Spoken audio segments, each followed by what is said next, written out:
আমি তিনটা আঁচনি আপোনালোকৰ সন্মুখত ৰাখিব খুজিছোঁ। 2017-18 চনৰ বাজেটত আমি এখন আঁচনি ঘোষণা কৰিছিলোঁ স্বামী বিবেকানন্দৰ নামত। সেই আঁচনিখনৰ নাম আছিল স্বয়ম স্বামী বিবেকানন্দ ইউথ এম্পাৱাৰমেণ্ট যোজনা। এই আঁচনিখন আমি বেংকৰ লগত লিংক কৰিছিলোঁ আৰু ইণ্ডাষ্ট্ৰি আৰু কমাৰ্চ ডিপাৰ্টমেণ্টক এই আঁচনিখনৰ ৰূপায়ণৰ দায়িত্ব দিয়া হৈছিল। কিন্তু বেংকৰ কোঅপাৰেশ্যনটো বহুত বেছি নোহোৱাৰ কাৰণে আমি 20% ছাবচিডি দিছিলোঁ আৰু গোটেই লোনটো ৰিপেমেণ্ট নকৰিলে গভৰ্ণমেণ্টে সম্পূৰ্ণ দায়িত্ব ল'ব, এনেকুৱা ধৰণে আমি মুদ্ৰা যোজনাৰ দৰে আমি স্কিমটো বনাইছিলোঁ। কিন্তু in spite of the best effort from the industry and commerce department আমি স্কিমটো বহুত বেছি কৰিব নোৱাৰিলোঁ আৰু প্ৰায় 7,000 মান বেনিফিচিয়াৰীক আমি সহায় কৰিব পাৰিলোঁ এগেইনষ্ট টাৰ্গেটেড 1 লাখ। তাৰপিছত কেতিয়াবা মানুহে কয় যে বাজেটৰ কামবিলাক হোৱা নাই। যি দুই এটা হোৱা নাই উই অনেষ্টলি এডমিটেড যে হয় আমাৰ এইকেইটা কাম আমি কৰিব পৰা নাই। যোৱা বছৰ আমি অষ্টাদশী উন্নয়নৰ মুকুতামালাত আমি এটা নতুন কৰি কনচেপ্টটো কৰিছিলোঁ যে ৰিডিজাইন স্বয়ম, তাৰমানে সংশোধিত বা পুনৰ উজ্জীৱিত স্বামী বিবেকানন্দ ইউথ এম্পাৱাৰমেণ্ট যোজনা। এই যিটো স্বয়ম ৰিডিজাইন স্বয়ম আঁচনি আছে, এই স্বয়ম আঁচনিত আমি 1,000 কোটি টকা অহা 3 মাহত আমি খৰচ কৰিব খুজিছোঁ।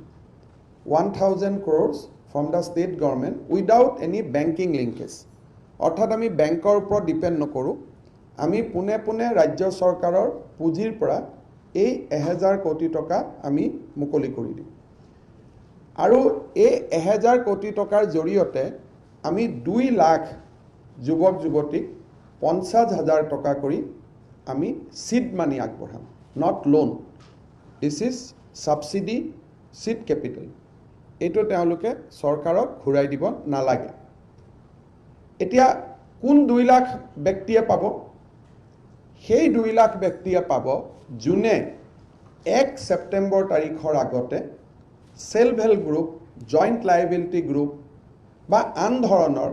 কালেক্টিভ এফৰ্ট আৰম্ভ কৰিছিলে। চ' এভৰি ইয়াৰ এইটো আঁচনি হৈ থাকিব। This is a continuous scheme and always 1 September will be the cut off. নাও যিসকল গ্ৰুপে জইণ্ট লাইবিলিটি গ্ৰুপ হ'ব পাৰে, HSG হ'ব পাৰে, ফাৰ্মাৰ প্ৰডাকশ্যন অৰ্গেনাইজেশ্যন FPO হ'ব পাৰে, ক্লাষ্টাৰ লেভেল স্পেচিয়েল SPV হ'ব পাৰে, ফেডাৰেশ্যন হ'ব পাৰে, যোনে সামূহিকভাৱে নিজক একত্ৰিত কৰিছে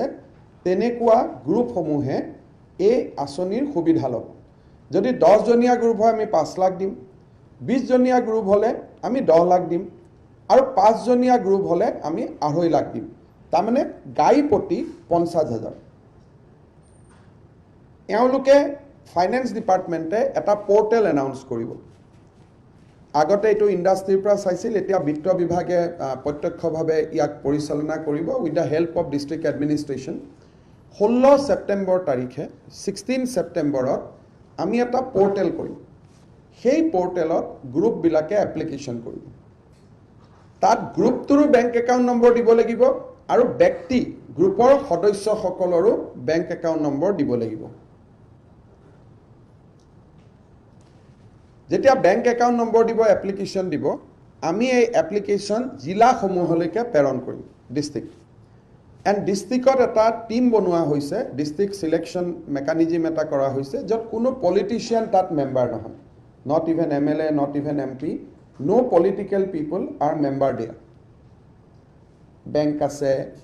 NGOs আছে, বেচিকেলি NGO মানে যিবিলাক আমাৰ ইণ্ডিয়ান ইনষ্টিটিউট অফ এণ্টাৰপ্ৰিনিউৰ্ছ, SIRD, এনেকুৱা ধৰণৰ এণ্টাৰপ্ৰিনিউৰ্ছ যিবিলাক সংগঠন আছে তেওঁলোক মেম্বাৰ আছে। আমাৰ যেনেকুৱা rural livelihood mission, skill development mission, lead bank manager,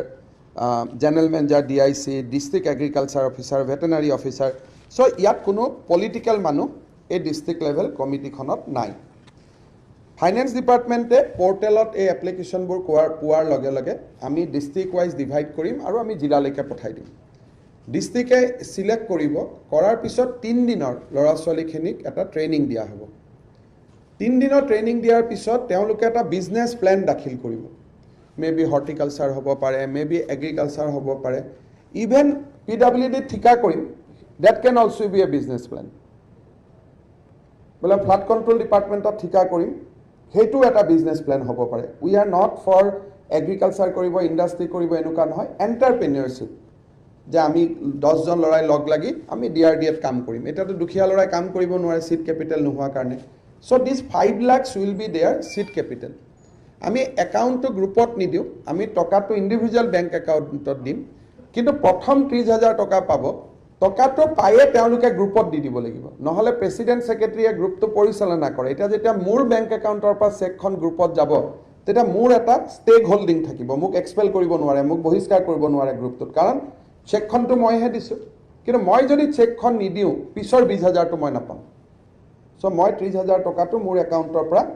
মোৰলৈকে চৰকাৰে দিব মই গ্ৰুপটোত দিম বহুতে প্ৰশ্ন কৰে গ্ৰুপত ডাইৰেক্ট কিয় নিদিয়ে গ্ৰুপত দিলে আকৌ বাকিবিলাকক মেম্বাৰক এক্সপেল কৰি দিয়ে কিছুমান গ্ৰুপে সেই কাৰণে মোৰ পৰা যেটা চেকখন পাব মুকটো এক্সপেল কৰিব নোৱাৰে গটিকে it is both individual as well as collective কিন্তু কিবা কাৰণত যদি মই 30000 টকাটো লৈ গ্ৰুপটোত নিদিও নেক্সট 20000 টো মই নাপাম এওঁলোকৰ এটা সুবিধা হ'ব কি এই গ্ৰুপবিলাকক গাঁৱে গাঁৱে PWD ফ্লাড কন্ট্ৰোল সব ডিপাৰ্টমেন্টৰ আমি ফ্ৰী কন্ট্ৰাক্টিং লাইসেন্স দি দিম যিসকল গ্ৰুপে ক'ব মই PWD ত কাম কৰিম আমি তেওঁলোকক ফ্ৰী ৰেজিষ্ট্ৰেচন দিম ফ্লাড কন্ট্ৰোলত কাম কৰিম ফ্ৰী ৰেজিষ্ট্ৰেচন দিম কিবা আমি ফিচাৰী বনাম ফিচাৰীয়া নিজৰ আন স্কিমৰ লগতে এওঁলোকক জড়িত কৰি ল'ব এগ্ৰিকালচাৰত কাম কৰিম এগ্ৰিকালচাৰে ডিপাৰ্টমেন্টৰ আন স্কিমৰ লগত যোগ কৰি ল'ব বুলে গেলামাল দোকান দিম আমি মুদ্ৰাৰ লগত আৰু ফাৰ্দাৰ লিংকেজ কৰাৰ চেষ্টা কৰিম যাতে this is just a seed capital এটো লোন নহয় তেওঁলোকৰ ইয়াত কোনো বেংকৰ দায়বদ্ধতা নাপায় এই সিট ক্যাপিটালটো ইউজ কৰি 5 লাখ টকা বেংকত 25% দিলে তেওঁলোকে হয়তো 25 লাখ টকা লোন পাব পাৰে যদি কোনোবা তেনেকুৱা ভাল এন্টাৰপ্ৰেনিয়ৰ্স তাৰ মাজৰ পৰা আহে 2 লাখ ল'ৰা ছোৱালী উপকৃত হ'ব 1000 কোটি টকা আৰু ভগৱানে যদি সুবিধা দিয়ে তেলে অসম চৰকাৰে প্ৰতি বছৰে এই স্কিমটো ৰূপায়ণ কৰি যাব এভৰি ইয়াৰ সো 2 লাখ 2.5 লাখ হয়তো যেনেকৈ আমি অৰুণোদয়ত কৈছো যে আজি পাৰ সমষ্টি 15000 বেনিফিচিয়াৰী কিন্তু অনাগত দিনত ই বাঢ়িব পাৰে বাঢ়িব গতিকে আজি আমি 2 লাখ লৈ 1000 কোটি টকা দি আৰম্ভ কৰিছো হেতু অহা বছৰ হয়তো 4 লাখো হ'ব পাৰে This is the biggest self-employment program launched by any government in the independence Assam. নিজৰ টকা দি ইমান ডাঙৰ self-employment initiative আজিলৈকে কোনো চৰকাৰে হাতত লোৱা নাই This is the biggest initiative and this 1000 crore will come from our own revenue. ইয়াত কোনো back funding নাই ইয়াত কোনো banking linkage নাই but আমি বেংকৰ লগত কাম কৰি আছো